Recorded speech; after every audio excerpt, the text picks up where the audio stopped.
Hi everyone, I'm gonna do a little tour of the van because I got a lot of questions when I shared pictures. So I'm just a beginner at this. The van has only been on 3 trips and I have just very basic beginning carpentry skills. So you'll see some of the work is pretty shoddy, but this is only going to be helpful for beginners for sure. But what I do have a lot of experience of is road tripping. So we've done probably 10 trips back and forth between Austin and Boston, probably 10 trips back and forth between Austin and Colorado. So thousands and thousands of miles on the road with the family. And we also have a lot of experience camping and backpacking, which I think prepared us really well to know what we can live without and what we need for a very short period of time. So this is our daily driver. This is the only car that I have. And we are a family of 3. It's me and my 2 teenage sons. So this car has to be able to take us on trips. And the 3 of us will not be sleeping in here, but we would be taking it road trip ready and sleeping in tents. But I will take it on trips by myself, and I also have lots of friends who love to travel in the van. So this is in daily driving mode, and the fridge, kitchen, and the parts of the bed frame stay in the back the whole time. And let's come around this way so you can see. The one of the second row seats stays in, and I took out this one. I could put it back in pretty easily if I wanted to, but since there are just the 3 of us most of the time, especially during the pandemic, I'm just leaving the 3 seats in right now. And we'll talk about that piece in a minute. And then the frame this top piece is actually the front part of the mattress frame, flipped over and strapped to the bottom, the back part, with bungee cords. Okay, so that's going to stay in there just for storage, and then there's another 3rd middle panel that is stored in the garage when it's not in use. So back here, the Sienna comes with 3rd row stow and go seats. So I took the 3rd row seats out, which was a pretty big production. Thank you, Bruce Parks, for your video on how to do that, because that worked. And I stored those in the shed and will not use them. I'm only keeping them in case I ever sell the car one day. So what I'm going to do now is take all of this apart and then put it back together piece by piece so you can see exactly how it fits and what each piece is made of. So this is I think of this as the main panel, because this one stays in here all the time and everything else kind of attaches to that. I have this little hinge section. I was working off of a smaller cooler before, and I built this to cover the gap between the cooler and the frame, and that way at night it could be extended over and it could be opened up for easier access during the day. But this basically is a table with 5 legs. There are 2 in the front and 3 across the back, and there's 10.5 inches of clearance underneath, which is the height of a standard flight attendant's bag. So that was really important for us, because we do a lot of road tripping where we will camp for a couple of days and then end up in a hotel or an Airbnb. So those flight attendant's bags are basically our drawers for our clothes, and they can be pulled out and then taken into a hotel. So I really wanted them to be able to slide easily underneath. But the floor has so many different features in it. There's mats, there are like seat tie downs, there's those big mechanisms for the seats, and then the rails that they ride on. So in order to get this frame level with approximately 10.5 inches of space underneath, it took a ton of trial and error. So we would make temporary legs and then sort of shim them until we got them right, and then measure how long they were and cut each leg accordingly. So each of these legs, there are 3 across the back, each one is a slightly different length, and you can sort of see down in here the way the frame is, and it's really dirty, sorry about that, but the way the frame is right here is a little higher not the frame, the carpet in the well is a little higher here than it is here. So this leg is slightly longer. And even on this one, the back part is a little bit higher up than the front. This piece is held down with a 3-inch hook attached to the frame underneath. I think this is a 6-inch turnbuckle, and then a carabiner. And I wrapped some duct tape around here to keep the 2 pieces of metal from rattling. And the carabiner is clipped to the seat tie down under here. It was important to get this attached in a way that pulled the whole frame back, because I noticed that it had a tendency to walk forward, and that pushed the kitchen up against the back door of the van. So you'll see I have a couple of other ways that I have sort of kept everything nudged toward the front. This ledge supports the kitchen, and there is a hole here and a hole here for the wooden dowels of the kitchen to fit into. And then the frame on the back of the kitchen rests on this part of the leg. This tie down is going to be wrapped around the kitchen frame, around the shelving, and then clipped back here to one of these metal clamps like that. You won't be able to see that once the actual kitchen frame is in place. Also, this fridge is ginormous for the size of the vehicle, and I'll talk more about that. I'm going to make another video that talks about what we pack and why and how we store it. So I'm totally aware that this is oversized for the size of this car, but we like a lot of fresh food and a lot of vegetables. So this was really important for us. So this is the kitchen frame. This is what it looks like outside of the van. And you can see it doesn't have any back legs. You'll see that I've sort of slapped together some felt pads on the bottoms of the legs, which the fabric in the well of the van compressed more than I thought it would. So I'll need to rebuild that at some point. But I've already completely rebuilt this piece of the van. After the first time we took it out, I realized some things were pretty wrong with it that I wanted to change. Most importantly, I wanted more clearance underneath. So a lot of the changes that I've made to this were to create more space and easier access for things underneath it.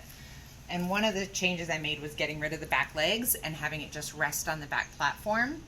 And on the back of this, you can see how this is designed to do that with this little lip, and then the 2 dowels underneath here that sit in those holes on the back platform. I also went with kind of the narrowest possible sides for this that would still support the drawer that would pull out, and this we use as the workspace or cutting board when it's in the van. So I'll go ahead and put that in the van so you can see what that looks like.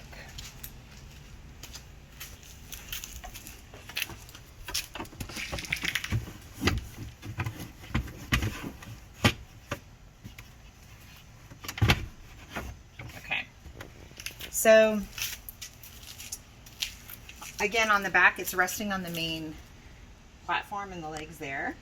And the front is really snug up against the side of this van. It's pretty close to the front. I probably could have gone a little closer, a little further out with it, but I didn't want it to hit the door. When the drawer pulls out, this lock right here will latch it in place.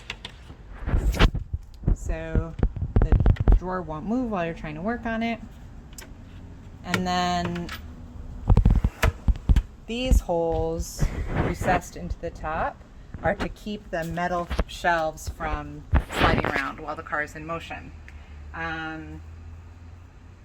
So again, you can see that there's not a ton of clearance under here.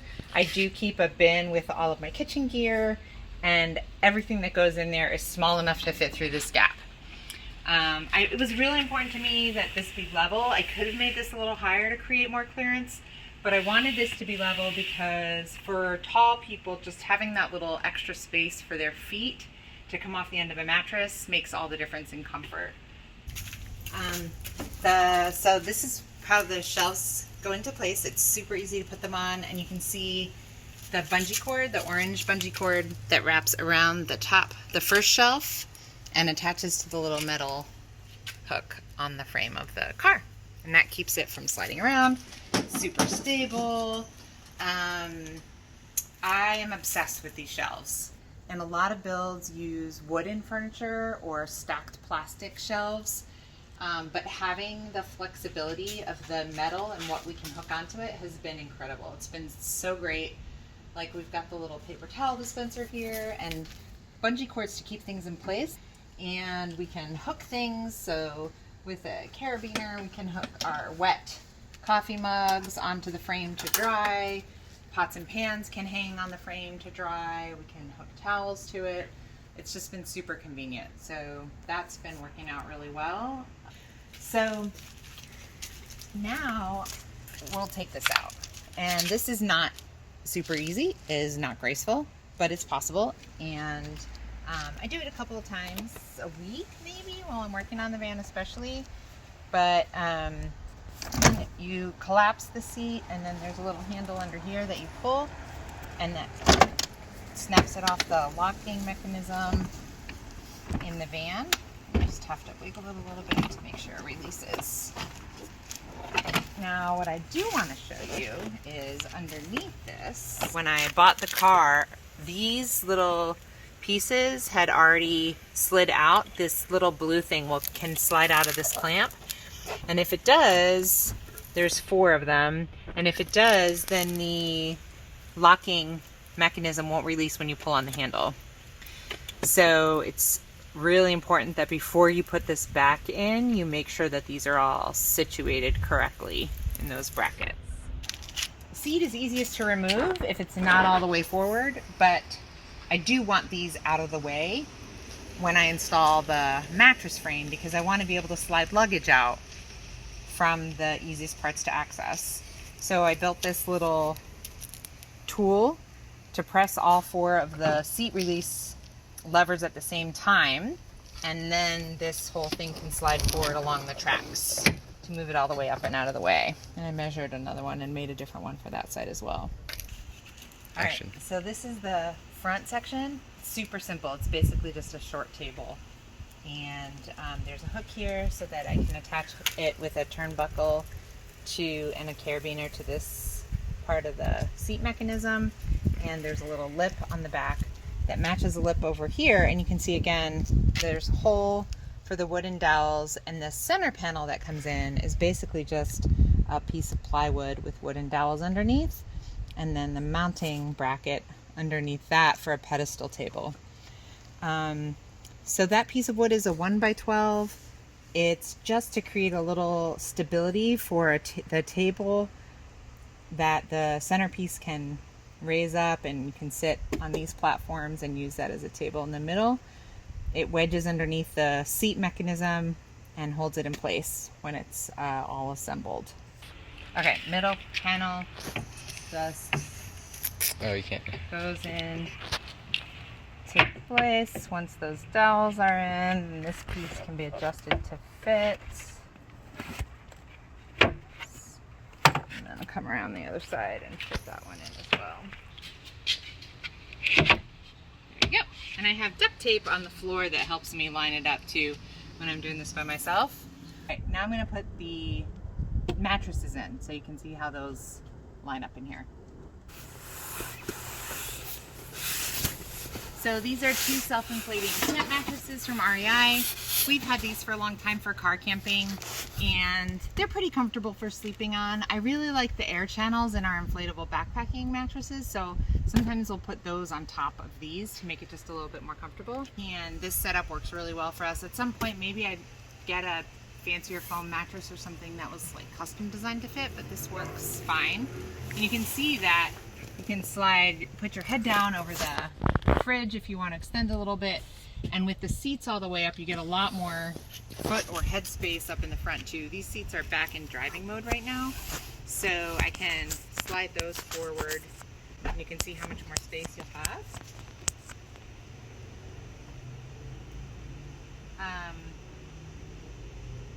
And again, in the next video, I'll talk about some of the details in the van. Like we've got the curtains hanging here with clips that hold them to the side. This is for snacks and organizing, but This is right now really just about the frame. And so you get another probably 8 inches here for the mattress, quite a bit of extension when you slide those seats all the way forward. There's plenty of room for even tall people. So now I'm going to awkwardly show you how this sets up into like a lounge layout with the table in the middle. And to do that, we turn these sideways, which with one door open for filming makes it a little harder. Let's see what we can do. This would actually fold up and rest up against the side of the van, so it would be out of the way.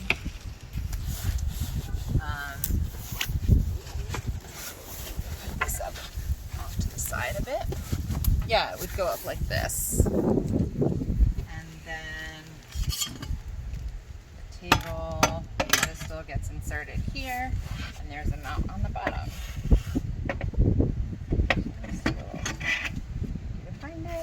And there you have like a little side lounger over there, table here, and then another side lounger in this direction over here.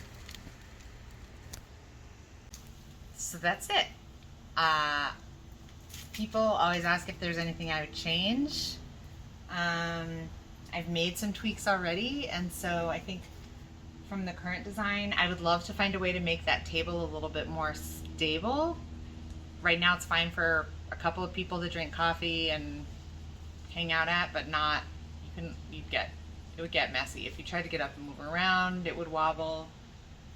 So I'm not sure what the solution is for that. I've tried folding table legs and it just took up too much space underneath. But other than that, I think for the frame, I'm pretty satisfied with how it all is.